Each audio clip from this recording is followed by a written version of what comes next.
За юу яцхан guys. Тэгээ та нарт өнөөдөр гайхалтай бичлэгээр уулзахад бэлэн болоод байна. Өнөөдөр хөлбөмбөгийн супер одын талаар хэн болгоны мэдэх энэ бол Леонард Месси байна. Мессиг талаар ярьж өгөхөд бэлэн болоод байна. За тэгэхээр юуны өмнө та бүхэн намайга дэмжиж лайка дараад өгөөрэй. Бас subscribe хийгээд өгөөрэй.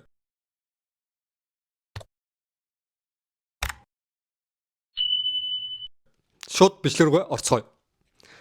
За Мессигийн хувьд гэх юм бол анх хөлбөмбөгт оруулсан хүн нь Эмэн байсан байгаа. За Эмэнийх нь хувьд яасан бэ гэхээр Мессиг дөнгөж 4 настай Мессиг дагуулж яваад хөлбөмбөг үзүүлсэн. Тэгтэл тэр одоо жоохон хүмүүстэд тэмцээн болж байсан байгаа. Тэр үед яг дасгалжуулагч хийжсэн хүнтэй нөсч Эмэн шууд уулзсангуудаа миний хүүхдийг наа хөлбөмбөгийн тоглолтод оруулчих, тэмцээнд оруулчих гэж гуйсан. Тэгсэн чинь мэдээж зэрэг дасгалжуулагч нь гүй. Тэгээд хүүхдийг харангуудаа Мессиг харсан чинь жоохоо жижигхэн биетэй, жижигхэн хүүхдээс. Тэгээ харангуудаа танаа хүүхд чинь угаасаа бие биений хувьд ч гэсэндээ тоглолтод бол тэнцэхгүй байна уу гэж хэлсэн. Тэгтэл Эмэн чи юу яриад байгаа?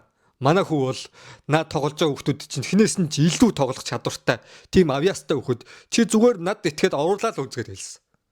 Тэгсэн яг тэр үед нэг тоглолтод орж исэн тамирчин нь одоо ерөнхийдөө хүүхэд нь бас бэртэлтэй байгаад тоглолтод орж чадаагүй. Тэгээ за яг юу ч оруулаа үзчихье гэж бодоод Мессиг оруулсан чинь Месси дөнгөж ороод ерөнхийдөө 2 гол хийсэн. Тэгээ мэдээж дасгалжуулагч нэлээд гайхаад яаж юм жижигхэн биетэй юм жоохон хүүхдүүд ийм авьяастай байна гэд. Тэгээ тэрнээс хойш юу болсон бэ гэхээр мэдээж дасгалжуулагч нь тэрхэн нөхцөл байдлаас Мессигийн тэр гайхалтай авьяасыг олж хараад Месситэй бүр гэрээ байгуулсан байгаа. Месси тэгээд тухайн үеийн тэр Аргентины одоо юу гэх Марадона энэ төр хүртэл байсан тэрхүү хөлбөмбөгийн багт ороод бүгд гэрээтэй тийм одоо pro player гэж ярьдэн шүү дээ, тий. Professional player болж хүртэл тоглож үлдсэн. Гэвч Мессиг тодорхой хэмжээнд амжилттай болоод явж явах үед дөнгөж 6-7 одоо өгч штэ. Тэгэхэд ерөндөө 20 мянган хүн дунд нэг л олдох боломжтой гэх тийм өсөлтийн гормоны тийм асуудалтай болж таарсан. Тэр нь яасан бэхээр Мессигийн хувьд өсөлтийн гормон маш бага. Одоо энэ чигээрээ байгаад гэх юм бол өсөлт нь тэр чигээрээ зогсоод одоо өндөр болохгүй гэсэн тийм эмнэлгийн дүгнэлт гарсан. Тэгээ тэрийг өөрчлөх бол боломжтой. Бүр огт идэхгүй өвчин бол биш. Тэгээ яахын өөрчлөхийн тулд яах ёстой вэ гэхээр тэр гормоны нөхөх тийм эмчилгээ хийлгээд тэр эмчилгээ нь болохоор Монгол мөнгөөр 3 саяас дээш хэмжээний мөнгөнд төгрөг. Даанч аавынх нь хувьд үйлдвэрт ажилладаг, ээжийнх нь хувьд цэвэрлэгч хийдэг, ерөөхдөө нэлээд ядуу амьдралтай гэр бүлд өссөн байгаа. Тийм учраас Мессигийн мөнгийг одоо сар болгон тэгээд дээрээс нь 10 жил тасралтгүй төлнө гэдэг бол боломжгүй асуудал.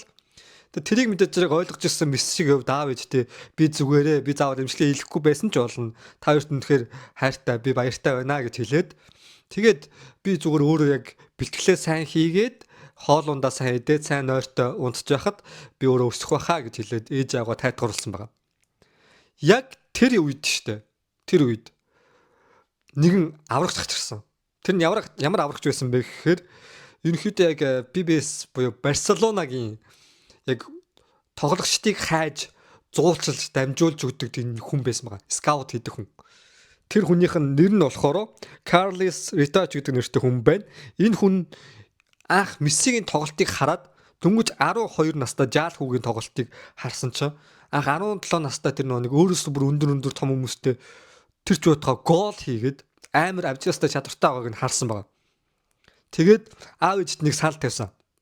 Ямар санал тавьсан бэхээр бид хоёрыг би хүүхдээс нь цугдууд тагуурыг Испани руу дагуулад явъя. Тэгээд Испанд очоод Барселонатай гэрээ хийгээд тэгээд бүр амжилттай тоглож болох танаа хүүхчин бол 100% боломжтой байна гэд дагуулаа явсан Испани руу. Тэгээд мэдээж хэрэг Испани руу дагуулаа явсан чинь Испани Барселона багийн хувьд гэх юм бол гадаад хүнтэй гэрээ хийсэн тохиолдол байхгүй. Тэгээд дээрээс нь Мессигийн өндөр наймэр баг жижигхэн биетэй. Тэгээд энэ залуу угаасаа тоглож чадахгүй ухааны юм яриад дээрээс нь угаасаа гэднэр гэрээ ихгүй мэхгүйгээр нэлээд болсон. Тэгээд 2-7 хоног болсон. Тэгээд мэдээж хэрэг аав ээж нэлээд дургуцаад 2-7 хоногийн дараа болоод бид нар юу Аргентин руугаа буцлаа. Тэгээд бид нар хүүхдээ өөр багтаа гэрээ хийх болно. Танаа багтаалаа гэрээ хийхгүй. Гэдгсэн чинь нөгөө скаут хийжсэн хүн маань юу гэж хэлсэн бэ гэхээр шууд тэрхэн доороо гэрээний бичиг гаргаж ирээд амлалтын бичиг хүртэл гаргаж ирээд тэрэн дээр юу гэж бичсэн бэхээр би Мессиг ирээдүйд алдартай хөлбөмбөгч болно гэдэгт нь 100% итгэлтэй байна. Дээрээс нь би яаж ч байсан хамаагүй Барселонатай Мессиг заавалчгүй гэрээ хийлгэх болно. Би тэр бүх хариуцлагыг өөр дээр өргөх болно гэж гэрээ бичээд аав ээжтэй нь гэрээ байгуулсан байна. Тэг мэдээж хэрэг нэх удалгүй Барселона тэр нэг скаут хийжсэн хүнийх нь яг хүлээн зөвшөөрөөд за ямар тач гэрээ хийгээд Месситэй дөнгөж 13 настай хахад нь гэрээ хийсэн байна. Тэгээ Месси 13 настайгаас хойш Испанид одоо гэрээ хийгээд яг Барселонагийн багт ороод мэдээж яг шууд Барселонагийн тоглолтод л орохгүй шүү дээ. Тэгээ тэнд одоо бэлтгэл хийгээд яг заманд суугаа тоглолтод ороод тэгэд азар юу болсон бэ гэхээр гэрээ хийснийхэн дараагаар Мессигийн тэр одоо юу гэдэг өсөлтөн зогсох тэр өвчнийг мэдчихсэн учраас Мессигийн тэр өсөлтөн зогсох өвчнийх нь бүх мөнгөний ивэнтдгсэн байна. Тэгээ Мессигийн хувьд өдөрт 3 удаа тариа хийлгүүлдэг байсан. Тэр гормоныхоо өөрчлөлтийг гормоно нөхөхийн тулд. Тэгээ Мессигийн хувьд 17 наснда хамгийн анх Барселоныг төлөөлж бүр дебют тоглолтоо хийсэн байгаа байхгүй. Тэгээ тэр үед Месси дебют тоглолтын дээр гол хийгээд тэр голыг ассист буюу дэмжиж саппорт хийсэн үн нь болохоор алдарт Бразилийн од тухайн үеийн Барселоныгийн супер од байсан Роналдиньо байсан. Тэгээ Роналдиньо Мессигийн хувьд гэх юм бол бүр ах トゥ шиг харилцаатай байгаад анх ерөнхийдөө од ирэхэд нь юу гэж бодсон бэ гэхээр Барселона, Аргентин хоёр бол ерөнхийдөө өрсөлдөгч багууд. Тэр ч байтугай хоорондоо муудлах юм бол ерөнхийдөө хүмүүс нэг гайхадах зүйлгүй. Яг л хоорондоо өрсөлдөгч багууд байсан учраас. Тэгтэл Роналдиньогийн хувьд бүр эсэргээрээ Мессиг дэмжиж дүүгийнхаа бүр ингээд тоглолтын дараа төгж хэлсэн байгаа байхгүй. Дүүгийнхаа би одоо анхныхын дебют хийж байгаа тоглолтыг би бол дэмжиж өгнө гэдэг тоглолтын дэмжиж голын хүртэл маш их одоо гайхамшигтай пассыг өгөөд Месси тэр пассаар нь гол хийсэн байгаа. Тэгээ тэр хоёрын хувьд цуг маш их тоглолдог байгаад бүр амар дотн ах トゥ гийн харилцаатай байсан ч гэсэндээ Роналдиньогийн хувьд нас явсан. Тэгээд чадрын өмцсөн баг багаар муудаад эхэлсэн. Тэгээ яалтчгүй Барселонагаас ер нь хөлн бөгөөсөө бүр холдож одоо тэтгэвртэй гарахаар болсон. Тэгэд Роналдиньогийн хувьд сүүлд нь хөлн бүрцэгтэй гарсныхан дараа нэг надад харамсалж явж байгаа нэг л зүйл байна. Би Месси дүүгийнхаа одоо өсөлт хөгжилт тоглолтыг удаан үзэж чадсангуудээ, удаан хажууд нь хамт үеж чадсангуудээ харамсаж байна гэж хэлсэн байгаа байхгүй. Тэгээ тэрнээс хойш яг 2015 онд 7 жилийн дараа яг одоо яг Роналдиньо албан ёсоор багасаа гараад бүр тэтгэвртэй гарсных нь яг дараахан Месси өөрийнхөө 10 номертой өмсгөлийг авч очоод уг нь бол анх яг Барселонаг төлөөлж исэн гол хүн нь болохоор Роналдиньо байсан болгоод Роналдиньо 10 номерын өмсгөлтэй байсан байхгүй. Тэрийг мэн заламжилж авсан нь болохоор Месси. Месси өөрийнхөө 10 номертой өмсгөлийг авчираа тэрэн дээрээ Роналдиньод үнэхээр талархснаа ард нь ингээд бичээд өгсөн. Тэгсэн Роналдиньо тэр өмсгөлийг аваад уйлаад тэгээ хоорондоо ингээд зураг мураг авахулаа сайхан ярилцаад тэг өнгөрсөн байгаа. Энэ хоёрын бас ингээд гайхалтай харилцаа харж болно. Тэгээ бүхэл бүтэн 17 жил Барселонд анх 13 настайгаас ирж байгаад тэгээд 778 тоглолт хийсэн байна. Дээрэс нь 672 гол, 305 голын дэмжлэг үзүүлсэн. Тэгээ энэ бол бүр одоо юу гэх юм баг Генси номд хүртэл бичигдэхээр өмнө нь хөлбөмбөгийн түүхэнд одоо Пере гэдэг нэг хөлбөмбөгчин байсан юм билээ. Тэр хөлбөмбөгчнийг амжилтыг эвдсэн. Тэгээ тэр ч бодох Месси өөрийнхөө тэр рекордыг өөрөө эмздэг байсан гэж байгаа. Өөр одоо хичнээн Криштиано Роналдо гэдэг юм өөр мангар олон хөлбөмбөгчд байсан тий топ одууд хин ч одоо Мессигийн тэр гайхалтай амжилтыг бол эвдэж бол чадаагүй. За тэгээд тэр гайхалтай Мессигийн хувьд нэгэн одоо асуудалтай зүйл байсан. Тэр нь юу байсан бэ гэхээр World Cup буюу дэлхийн аврагт огт авраг болж чадаагүй байсан байгаа. Энэ хэднээс эхэлсэн бэ гэхээр 2006 оны дэлхийн аврагаас эхэлсэн. Анхны дэлхийн аврагт болохоор Германд ялагдаж шилдэг 8 шалгарсан. Тэгээ Мессигийн хувьд бол аргуудын лигээр энэ гайхалтай тоглолтыг үзүүлээд хүмүүс ерөнхийдөө Марадонатай их зүйрлдэг байсан. Суперод, Аргентины суперод Марадонатай. Тэгээ Марадоныгийн баг одоо юу гэдгийг дараагийн үе залгамжлагч гэдэг юм уу те.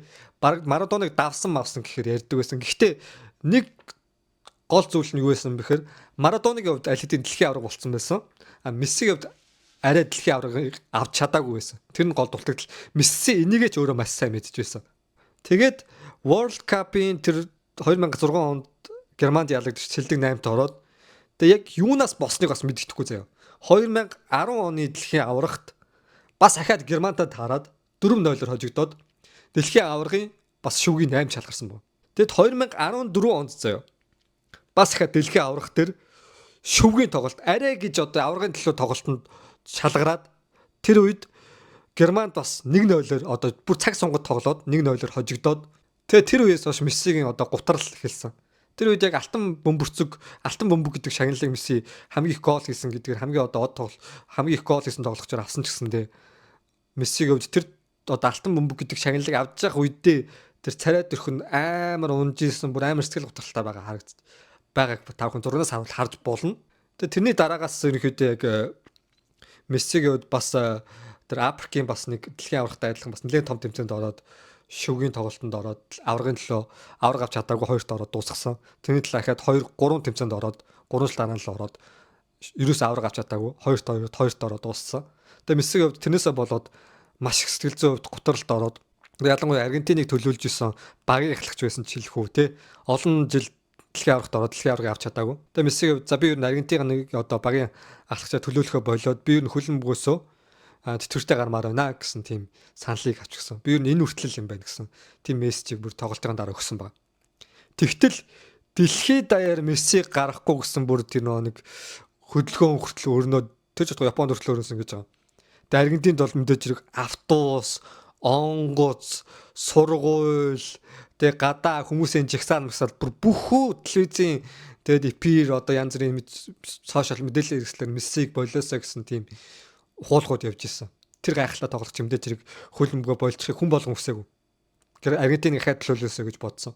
Тэгтэл тэр үед одоо Мессигийн яг өөрийнх нь санаа бодлыг өөрчилсөн нэг 15 настай хүүгийн сошиалд бичсэн тэр юу нэг юм л пост нэг юм л та. Тэр хүн болохоор Эндо Фердинанд гэдэг нэртэй хүү байгаа. Тэр хүн болохоор юу гэж үтсэн байсан бэхээр би анх таныг ингээ хөлбөмбөгийг хараад гайхалтай хөлбөмбөгт өөрөө сонирхолтой болсон. Та бол яалтчгүй Аргентиныг төлөөсөн тань шиг суперод одоо хүртэл хэд гачрээгүй. Та бол бидний баатар. Мэдээж хэрэг бид нар таны яг үүрч явж байгаа тэр хариуцлага үүрч явж байгаа тэр зовлонгийн нэгхэн үн ч өөрөөгүй. Тэр олон дэлхийн аврагт ороод таныг хичнээн их зовлонтойгоо бид нар бол хэн ч бол ойлгохгүй байгаа. Гэсэн ч та бол хичнээн супер хөлбөмбөгч байж болох ч бид нартай адилхан хүн. Тэд нарыг энэ хүмүүс сайн ойлгохгүй байгаамаа.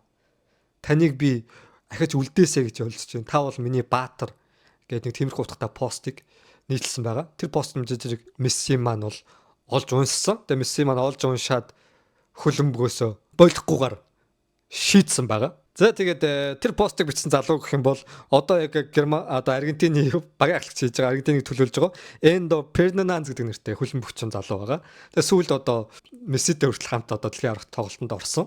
Тийм гайхалтай залуу байгаа. За тэгээд Мессигийн хувьд гэх юм бол дахиад тоглолтоо үргэлжлүүлэхээр болоод одоо тэтгэврт гарахаа болохоор болоод тэгээд тоглолтод ороод харамсалтай нь 2018 оны дэлхийн аврагт шилдэг 16-ад ороод шилдэг 8-даас орж чадаагүй, шүүгийн 4-дөөс орж чадаагүй. Ахаад Францд хожигдоод тэг гарсан байгаа. Тэгээ Франц тухайн үед яг од олж гачирсан хөлбөмбөгчнүүд ярих юм бол Мбаппе гачирч ирсэн. Одоо супер од байгаа. Тэгээд ерөөд харамсалтай байдлаар хожигдсон. Тэгээ мэдээж маш бас сэтгэлээр унсан. Тэгээ тэрний дараа Мессигийн хувьд гэх юм бол яг 30 нас хүрж исэн тий. Тэгээ ерөөдөө яг хөлбөмбөгийн хувьд гэх юм бол одоо тамирчны хувьд шүү дээ. 30 нас гэдэг нь нэлээд бас хэцүү нас шүү дээ. Их тамирчид 30 гараад ерөнхийдөө яг тэтгэврт гардаг. Тэгээ ийм настай байлж ирсэн. За Мессигийн тав хүнд одоо эхнэрийн талаар ярьж байгаа зэ. За Мессигийн хувьд гэх юм бол эхнэр нь багийнхан найз бүр 5 настайгаас хойш биенийгээ мэддэг. Тэгээд харамсалтай нь юу болсон бэхээр багасаа ингэ найзалж ирсэн гэсэндээ Мессигийн хувьд баг бахта тэгээ 13 наснда яг нэг Испани руу явсан шүү дээ. Барселонад орох гээд. Тэгээд ингээд хоорондоо бүр ингээд холдсон байгаа. Тэгээ мэдээж зэрэг хувь заяатай хүмүүс хоорондоо дахиж учирдаг гээд тухайн үед дөнгөж одоо 17 8-тай байсан тэр охин сайн найз нь өнгөрөөд тэгээ сэтгэл готролд ороод тэгээ гэрээс гарахгүй байдалтай болцсон. Тэгтэл Мессигийн хувьд тэрийн сонсонгууд Аргентин руу шууд нисэж очоод тоглолтоос жоохон хойшлуулад бэлтгэлээ хойшлуулад шууд Аргентин руу нисэж очоод тэгээд уулзаад тэр үед нь одоо аргадаад хамт одоо цуг байгаад тэгээд тэр үед нь зэрэг нөгөө охин маань Месси дуурлаад тэгээ манай хоёрын хоорондоо үргэж явж байгаад 30 настай байхдаа гэрэлтэй батлуу албан ёсоор батлуулж хормоо хийсэн байгаа байхгүй. Тэгээд тэр хоёрын хувьд гэх юм бол Месси тэр хоёрын хувьд гэх юм бол 3 хүүтэй. Тэгээд Мессигийн хувьд хүүхдүүдтэй амар хайртайгаас гадна өөрийнхөө хөлн дээр одоо хүүхдийнхаа том үгийнхаа талаар бүр шивээс хүртэл хийлгсэн байгаа. Тэгээ дээрэс нь хурш айл нь одоо юу гэдэг нь нэг Мессигийн гэр бүл нь хитрхи чимээтэй байдаг бол хурш айл нь ингээд амар хэцүү байх чимээ шугуунтай гэж одоо гомдол гаргадаг байсан юм л та. Тэрийг мэдсэн Месси яасан бэ гэхээр тэр айлын тэр одоо гэр барилахын зөвхөн одоо тэр чимээтэй гэж яасан хүүгээ одоо дураар нь байлгахын тулд тэр чиг нь худалж авсан байна. Аргагүй л да тэр амар баян тамирчин бол тэрийг бол худалдаж авах бол зүгээр л нэг энгийн асуудал шүү дээ. Тэгж худалж авсан. Тим амар хүүхдтэй хайртай тим хүн байгаа байхгүй гайхалтай. За тэгээд мэдээж хэрэг Мессигийн хувьд нэлээд 2018 оны тоглолтод бас хожигдоод тэгээд нэлээд хэцүү байдалтай болоод мэдээж хэрэг одоо Барселонад ч гэсэндээ Мессигийн хувьд нас нь нэлээд явж исэн 30 гараад явж байгаад яг 2000 30 гараад явцсан байжгаад Барселонагаас бас тэтгэвртэй гарахаар болсон байгаа.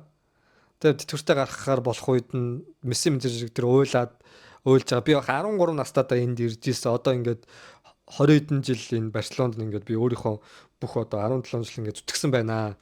Одоо зүтгэсэн байна. 17 жил ингээд зүтгэсэн байна гэд хэлсэн тэр 30 наснда ингээд болсон. Тэгээ тэр мөрнөөсөө болоод уйлаад нэлээд юм болоод тэгээд Мессигийн хувьд яг хуу харамсалтай ч гэсэн Барселонагаас бол болсон.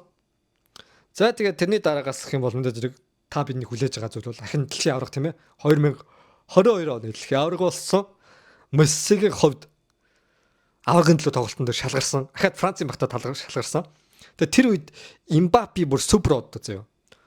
Мессигийн хувьд 2 голтой байтал Имбаппегийн хувьд 3 гол оруулсан. Тэгээд яг пеналийн цохилтон дээр Аргентин хоцсон баг. Эцсийн эцэст бүр маш олон жил дараалсны эцэст Аргентин хожиж Месси хүсэн хүлээсэн дэлхийн аврагынхаа шагналыг авч чадсан. Тэр ч бодгоо дэлхийн аврагын тэр нэг бүн цомыг Месси яг тоглолтынхон дараа тэрч хүртэл унтсан байгаа байхгүй. Тэгээ тэрний дараа бүр Аргентин бол яаж баярлсныг бол бүр хэлхээс бүр одоо юу гэдгийг хэлэхэд яаж ч нүг хөвлөхгүй маа. Би өөрөө бас хөл мөхтэй амар дуртай болохоор Аргентин бүр хэлхээс бүр одоо гайхаж байна миний хувьд гэх юм бол гайхалтай баярлсан байх тухай үед бүр унт чадаагүй хүмүүс нь бол Мессиг хожсны дараа. За тэгээ Мессигийн хувьд энэ зэрэг дэлхийн аврагт бол хожоод дууссан байгаа. За тэгээд энэ гайхалтай хүний талаар та бүхэнд бас ярьж өгсөндөө үнэхээр их баяртай байна. Бас мэдээж яг дутуу дулмаг зүйл зөндөө байсан баах, бүрэн дүүрэн бас бүх зүйлийг бол ярих бол боломжгүй. Яг гол гэж бодсон, ярих хүссэн зүйлээ энд би судалсан зүйлээ та бүхэнд ярьж байгаа шүү гэдгийг бас ойлгоорой. Тэгээ бичлэг таалагдсан бол та бүхэн лайка дараарай. Бас subscribe хийгээрэй. Дараагийн бичлэгээр уулзлаа. Түр баяртай.